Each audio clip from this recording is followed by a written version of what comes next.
আপনারা অনেকেই কমেন্ট করছেন স্বয়ং কৃষ্ণকালী মায়ের নতুন মন্দির কিভাবে যাব? কোথায় হলো স্বয়ং কৃষ্ণকালী মায়ের নতুন মন্দির? আমি যখনই ভিডিও পোস্ট করছি আপনারা সবাই একটাই কমেন্ট করছেন, "দাদা কিভাবে যাব কৃষ্ণকালী মায়ের মন্দির?" তো আপনাদেরকে একটা কথা বলি, কৃষ্ণকালী মায়ের কিন্তু নতুন মন্দির খুলে গেছে। সেই মন্দিরের দরজা কিন্তু খুলে গেছে আপনারা সবাই জানেন। তাই আপনারা সবাই অনেক দূর, দূর থেকে চেষ্টা করছেন মায়ের দর্শন করতে আসার।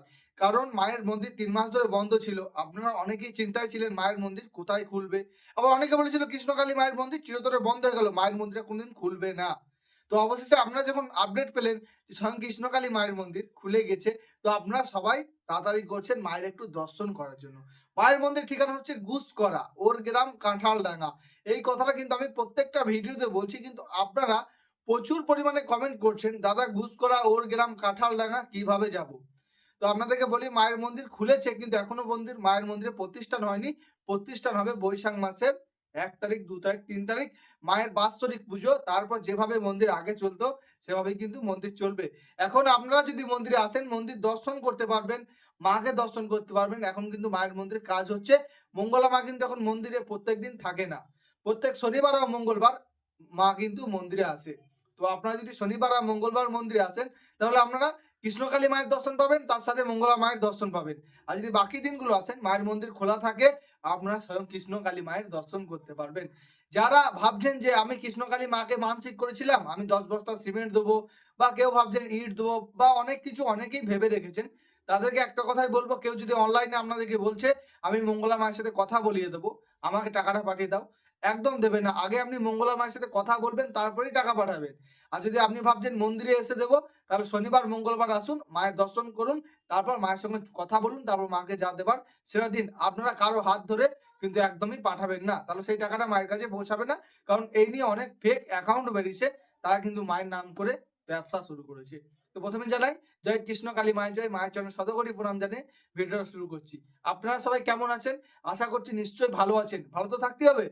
যেহেতু কৃষ্ণকালী মায়ের ঠিকানাটা আজকে আমি আপনাদেরকে বলে দেবো। আপনারা কিভাবে আসবেন সেটা বলে দেবো। তো আপনারা নিশ্চয়ই ভালো আছেন। তো কৃষ্ণকালী মায়ের মন্দির আসতে গেলে আপনাদেরকে আসতে হবে গুসকরা, কাঁঠালডাঙ্গা, ওরগ্রাম। এবার আমি বলি গুসকরা, ওরগ্রাম, কাঁঠালডাঙ্গা আপনারা কিভাবে আসবেন? আপনাদেরকে বর্ধমান, যেখানে আগে মায়ের মন্দির ছিল বর্ধমানে, সেই বর্ধমানে আসতে হবে। কিন্তু এখন বর্ধমান নবাবহাট স্টেশনে আসতে হবে।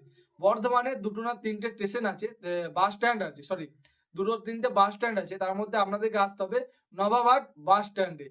নবাবহাট বাস স্ট্যান্ডে এসে আপনারা গুসকরা বাস ধরবেন।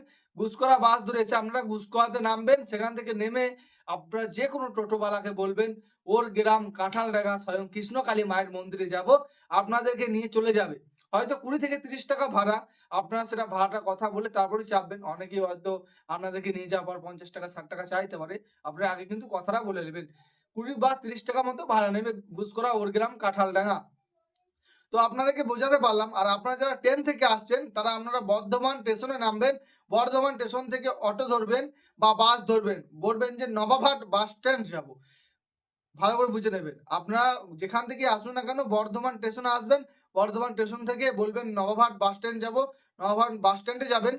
সেখানে কিন্তু আপনারা গুসকরা বাস পাবেন। গুসকরা বাস ধরে আপনাদেরকে গুসকরায় নামতে হবে। গুসকরায় নেমে টোটো ধরে ওর গ্রাম কাঁঠালডাঙ্গা কৃষ্ণকালী মায়ের নতুন মন্দির আপনারা বলবেন। প্রত্যেকটা টোটোওয়ালা জেনে গেছে, প্রত্যেকটা টোটোওয়ালা প্রত্যেকদিন মায়ের মন্দিরে যাচ্ছে। তো খুব সহজেই আপনাদেরকে নিয়ে চলে যেতে পারবে। আর যদি কেউ কৃষ্ণকালী মায়ের মন্দির ঠিকানাটা বুঝতে পারছেন না বা অন্য কোনো জায়গা থেকে আসতে চাইছেন বুঝতে পারছেন না, তাহলে কমেন্ট করবেন। আর যারা বুঝতে পেরেছেন তাদেরকে একটা কথা বলব, ভিডিওটা একটু শেয়ার করবেন। কারণ আপনি যেমন এতক্ষণ ভাবছিলেন স্বয়ং কৃষ্ণকালী মায়ের মন্দির কিভাবে যাবো, এখন আপনি জানতে পারলেন, খুব সহজ হয়ে গেল, আপনার খুব ভালো লাগলো। সেরকম অনেক মানুষ আছে যারা জানার জন্য অনেক চেষ্টা করছে কিন্তু জানতে পারছে না। আপনার করা একটা শেয়ারেই কিন্তু সেই মানুষটা মায়ের দর্শন করতে পারবে, সেখান থেকে আপনিও পুণ্য লাভ করতে পারবেন। তো সকলে ভালো থাকবেন, সুস্থ থাকবেন আর সকলেই একবার কমেন্টে বলে যাবেন, জয় কৃষ্ণকালী মায়ের জয়। ধর্ম হোক যার যার, আমাদের স্বয়ং কৃষ্ণ কালী মা সবার।